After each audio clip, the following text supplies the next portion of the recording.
रुको।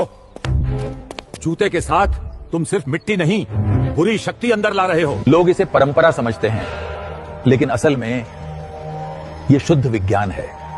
जूते के नीचे मिट्टी के साथ बैक्टीरिया, पैरासाइट और हेवी मेटल चिपके होते हैं। जूता बाहर उतारने से घर का इंडोर माइक्रोबायोम सुरक्षित रहता है। इसीलिए पूरी दुनिया में इसे पब्लिक हेल्थ हाइजीन प्रिंसिपल माना जाता है। हमारे पूर्वज ये बात बिना माइक्रोस्कोप के समझते थे। परंपरा नहीं बदली थी, हमने उसे समझना छोड़ दिया।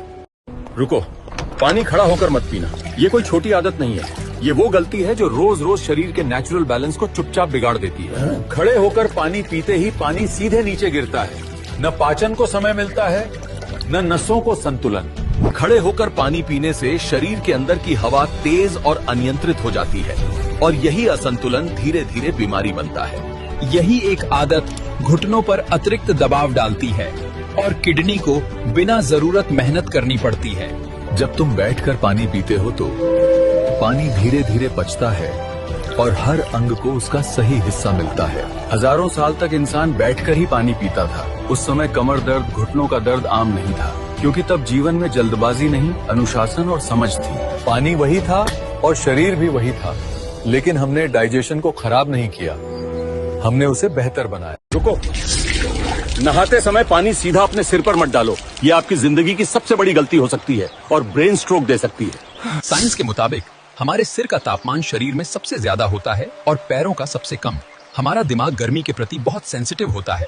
जब हम सीधा ठंडा पानी गर्म सिर पर डालते हैं तो थर्मल शॉक लगता है। दिमाग की बारीक नसें झटके से सिकुड़ जाती हैं, जिससे ब्लड प्रेशर बहुत तेजी से बढ़ता है। यही कारण है कि दुनिया भर में सबसे ज्यादा हार्ट अटैक्स और पैरालिसिस के केस बाथरूम के अंदर ही देखे जाते हैं। खासकर सर्दियों में ये गलती जानलेवा है।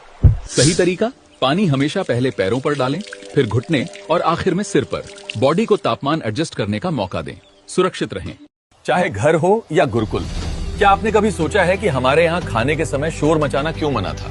मैं आपको इसकी असली वजह बताता हूँ। बुजुर्ग कहते थे चुपचाप खाओ, खाना नाराज हो जाता है। हमें लगता था ये डांट है, असल में ये शरीर की चेतावनी थी। जब इंसान शांत होता है तो शरीर लड़ाई की हालत में नहीं रहता, सांस धीमी होती है और पेट अपना काम शुरू करता है। आज साइंस इसे पैरासिम्पैथेटिक मोड कहता है, यानी शरीर खुद से कहता है अब भागना नहीं, अब पचाना है।